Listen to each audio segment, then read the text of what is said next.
Hey, what's up, everybody? This is Charles, and I welcome you guys to another episode of the Dreamerspro Show, where we cover everything from sports, hot topics, classic debates, entertainment, when we give you guys a fresh perspective on things and how we see them. And in today's episode, I got a good one for you. The topic is the shocking reason the NBA is in desperate search of the next Michael Jordan. So that's the topic I want to get into in today's video. But before we get into that, I want you guys to please make sure you go ahead and hit the like button, hit the subscribe button, and hit the notification bell to be notified whenever we drop our content. Also, make sure you go ahead and check out Dreamerspro Max, an online sports community, place where you can go and start basketball discussions, chat live during games, and so many other cool things. And also make sure you go ahead and click the join button to join the channel to receive loyalty badges from us. So anyway, let me get into this topic here. First of all, before I get into this topic, let me tell you what influenced me to do this video, to produce this video, is because the NBA Finals are around. And to be quite honest with you, is a very disappointing finals. It's very boring. I'm not interested to watch. Some people ask, why don't you cover the NBA Finals? I just think the entire thing is anticlimactic. And you know what, to be honest with you, it turns out a lot of people feel that way. So let me get into this topic. So since we've been covering sports, basketball to be specific, I've learned that sports seems to be all about storylines. Really, at the heart of it all, if we're talking about the coverage of sports, it seems to be about storylines and the narratives that people create. And it turns out that some narratives are actually very, very, very misleading, right? If I ask you guys a question, who's the greatest player of all time? I think most people would say that Michael Jordan is the greatest player of all time. Most people would say that. But what you would also find is that there's a healthy amount of people out there that would also say that, no, LeBron James is the greatest player of all time. Some people will say, no, but LeBron is he's got to be up there. Some people even go as far as calling LeBron James the GOAT. Why is that? Because they got that whole GOAT James thing from Shannon Sharpe. And Shannon Sharpe is not concerned with the facts. What he's concerned with is the emotions and the narrative. If you listen to him from an emotional standpoint, you say, yeah, this guy got to be the GOAT. But if you go and look at the facts, there's no supporting evidence that would make you feel that Michael Jordan is not the it's not the greatest player of all time. But the reality is, a lot of the way that we feel about these players, these athletes, if we're talking about who's the greatest player of all time, a lot of it has to do with narratives, and it has nothing to do with the actual facts, right? It has nothing to do with the actual fact. If you go off the facts, you will quickly find out that this question of who is the GOAT is probably one of the silliest questions ever asked in probably the history of sports. For people to be asking who's the greatest player of all time, and if it's and for it not to be a definitive question, I think goes to show you just how foolish of a debate this thing is degenerated into. First of all, Michael Jordan is the best player ever, and it's really not even close. I don't really think it's close. If we look at Michael Jordan's accomplishments on the court, this shouldn't even be a question. Michael Jordan for his career averaged 30 points per game, 6.2 rebounds, and 5.3 assists. That's the highest regular season average for scoring ever. He also holds the highest playoff scoring average ever. Michael Jordan is a 6-time NBA champion. He's won 6 finals MVPs in those championship appearances. He's won 5 regular season MVPs. He's a 14-time All-Star. He's a 3-time All-Star Game MVP. He's been on 11 All-NBA teams, 10 first NBA teams. He won a Defensive Player of the Year award in 1988. He's been on 9 All-First defensive teams. To go with that Defensive Player of the Year award, he was the Rookie of the Year in 1985. He's led the NBA in scoring 10 times. He's a 10-time scoring champion. But he's also led the NBA in steals 3 separate times. I don't even think it's a question that Michael Jordan is the greatest two-way player ever. The numbers say it. Offensively, he's the greatest offensive weapon the NBA has ever seen. And defensively, as a wing, guarding wing players who are very, very difficult to guard. The guy led the league in steals 3 times. He's made 9 all-first defensive teams, and he has a Defensive Player of the Year. No one in the history of the NBA can say that they have a resume like that. The only other person that comes close to Michael Jordan, if we're talking about on the court, is Kareem Abdul-Jabbar. He's the only one, really, that comes close to Michael Jordan. But once we start talking about Michael Jordan's impact off the court, you quickly discover how stupid of a debate it is to even ask, who is the greatest player of all time, if we're talking about basketball? Michael Jordan, even today, his Jordan sneakers are the highest selling shoes, basketball sneakers, period. He sells more shoes than LeBron James. He sells more shoes than Stephen Curry, than Kevin Durant, all of them. In some cases, he sells more than some of these guys combined. Michael Jordan makes more money off the court than any other basketball player ever. He earns about $120, $130 million a year just off of his shoe deal with Nike. So his impact off the court is immeasurable, but I'm really going to break it down and explain it to you guys today and prove to you why this thing is a very silly debate to even begin with. Not only does Michael Jordan have the highest selling shoe in basketball in the history of sports, but Michael Jordan, in his final year when he played in the NBA Finals, he dominated as far as viewership. I think people don't realize when you talk about the greatest. I think there's one thing when you talk about the best and you talk about the great. Michael Jordan is the best player that ever lived, but he's also the greatest. And you know who agrees with this? The viewing public. Let me go back and show you guys. Let me give you guys some numbers here to kind of crystallize what I'm saying here. Last year's NBA Finals, who was in the NBA Finals? LeBron James was in the NBA Finals. Anthony Davis was in the NBA Finals, right? But LeBron, the person that they feel that is close to Jordan, which I think is a silly debate. It's a silly question, to be quite honest with you.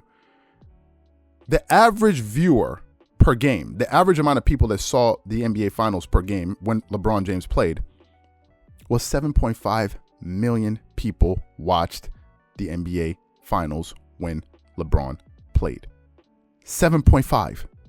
The year prior, when Kawhi Leonard was in the finals, it was 15 million people on average. 16 million people on average were watching those games. The Golden State, Cleveland, was about 17.5 million people per game that were watching those NBA Finals games. 17.5. In Michael Jordan's last year in the NBA, let me give you the amount of people that were watching these games during the last year. In game 1, 29 million people watched game 1. Game 2, 27. Game 3, 26. Game 5, 30 million people watched. In game 6, 36 million people watched game 6 of the Utah Jazz Chicago Bulls finals. No other finals has even gotten close to 28 million. This is from a guy that hasn't played basketball in well over a decade and a half. And Michael Jordan in 1998 was drawing in crowds like this. In 1998. Now, in my personal opinion, I think the most popular basketball player after Michael Jordan was Kobe Bryant, because Kobe Bryant's global reach was incredible, especially in China, where the NBA tried to expand their sport to. Kobe Bryant was wildly popular, and you saw with his passing. You saw it. Kobe was extraordinarily popular around the world, and we all saw that with his passing. But I think there's a major confusion that people are having here. I think people are confusing exposure with interest. People are confusing these two things, and I'll tell you why. LeBron James, to give you guys an example, and I'm using LeBron because he's the guy that people feel was the second coming of Jordan. LeBron James has 90 million followers on Instagram. 90 million. He has 49 million followers on Twitter. But all of those followers don't translate into engagement. They don't. He put up a post on June 30th. Do you know how many people liked it? 1.2 million. 1.2 million of 90 million people. What happened to the other 89 million people? It turns out that these people are not engaging. They're following him and others, but they really don't care enough to engage. They really don't care enough. It's like you have 90 people following you on Instagram, and whenever you post, only one person likes. That means people don't really care. They follow you, and I think people get this false sense of, well, people, no, they don't. Because if they did, where are these 90 million people? Why weren't they watching him in the NBA Finals? Where were they? You have 90 million, so you have a combined audience of, let's say, 140 million people. Obviously, they overlap. Some people follow him on Instagram and on Twitter and vice versa. And why wasn't this trend? Why weren't these people showing up in droves to watch the NBA Finals? Why weren't they? And I think people will say, well, he has all of these. Yeah, but it's not translating to anything tangible. Whereas you have Michael Jordan. Think about this. Michael Jordan, The Last Dance documentary that came out last year. The average viewer per episode of The Last Dance documentary on ESPN was 5.6 million viewers per episode. 5.6 million people on average watched every episode on ESPN. That's more than the NBA Finals was getting last year, or on par with the NBA Finals. Then, The Last Dance documentary on Netflix generated 23.8 million viewers watched that thing globally in the first 4 weeks, in the first 4 episodes. That's how many people watched The Last Dance documentary in the first 4 weeks of within its release. And the question is, how is something like this possible from an athlete that doesn't even have one single social media account? How is Michael Jordan still able to generate so much interest without even being on social media? He's not even a part of this digital age. Michael Jordan doesn't even have a he doesn't post, and if he does post, it's someone else. You don't see Michael Jordan tweeting about things. He rarely does it. Now, sometimes he does, but he's rarely out there. And yet and still, he's able to draw this much attention every time he does something. The truth is this. People feeling like LeBron James is close to Michael Jordan is a media-driven narrative. It's a media-driven narrative. The reality is, when Michael Jordan played, more people were interested in basketball. Now, some people are confusing this interest with exposure again. Yes, the NBA is expanding as a sport. It's going into different markets.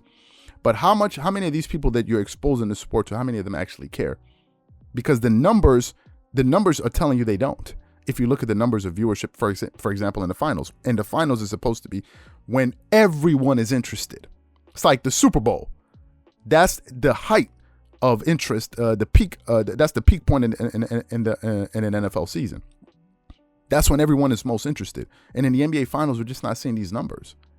And now I would dare say there are even more stars that are being marketed at a higher level than it was back then when the Karl Malone and Charles, because now you have Damian Lillard, you have Kawhi Leonard, you have Paul George, you have Kyrie Irving, you have Kevin Durant, you have LeBron James, you have Stephen Curry. You have all of these guys, and somehow, some way, these numbers aren't even translating in the NBA Finals with their with these viewership numbers. And this is the reason why the NBA is so desperate to push Zion Williamson. They're so desperate because they're in desperate search of the next Michael Jordan. Is it going to be Zion? The problem is Zion is sensational. He's a sensational athlete. He's a great individual player, but he's not making his teammates better. So now the NBA is going to be, is it going to be Zion? Is it going to be Giannis? Is it going to be LeBron? Is it going to be Kawhi? The fact of the matter is they have yet to find a legitimate replacement for Michael Jordan. I still say the closest person that comes to, as far as we're talking about popularity, was Kobe Bryant. But Kobe Bryant is no longer with us. So who's left? And I think a lot of people are confusing this whole social media thing. You're looking at what is it? You're looking at the Space Jam 2, and it's not Jordan. It's not Jordan. Go look. Sneaker culture is built on Michael Jordan, and that has everything to do with what he accomplished on the court. Michael Jordan's sneakers don't sell the way that they do if he didn't accomplish what he did on the basketball court. That is the reality. That's the reality. The fact of the matter is this: Michael Jordan is still the most popular basketball player living and ever. Whatever you want to say it. The fact of the matter is this: Michael Jordan is the best player that ever played basketball. But he's also the greatest player. The best is something we can look at on the court. And you can talk about, you have moments of greatness, yeah, but the best was Michael Jordan on the court. His greatness beyond the basketball court is unparalleled. No one comes close to this guy. You're generating 30 million viewers per game in an NBA Finals because it was his last year, and everybody wanted to see him. There's nobody like Jordan. There's no one like him. No one. And I don't think there'll be another athlete to come and do what Michael Jordan did, to be quite honest with you.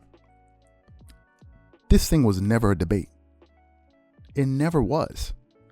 Not on the court, not off the court. There's nothing. There's no evidence to support anyone feeling like LeBron or whoever, KD, or anyone. They're not. The general public doesn't even feel that way. People don't care to the level that they care about Jordan. When Jordans drop, everybody's running out for Jordans. Everyone.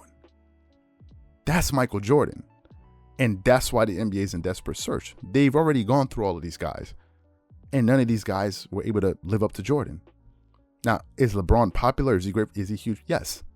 Yes, he is. Is he the number one draw for the NBA? Yes, he is. But is he at the level of Michael Jordan? Well, the numbers say no. Every single metric says no, except the narratives. The narratives will tell you otherwise, but the facts tell you what it is. And Jordan was absolutely astonishing is that this guy is doing all this without even being on social media. He's not even on social media. If Jordan decided he wanted to take advantage of social media, it wouldn't even be close. It wouldn't even be close. It would be laughable. So these are my thoughts and opinions on this. So what I want to know from you guys is, what do you think about everything that I said? Do you agree? Do you disagree? Whatever you guys think, please leave your thoughts and comments in the comment section below. Again, if you enjoyed the video, be sure to make sure you go ahead and hit the like button, hit the subscribe button, and hit the notification bell to be notified whenever we drop our content. Once again, this is Charles here from Dreamerspro. Wishing you guys an amazing day and catch you guys on the next episode.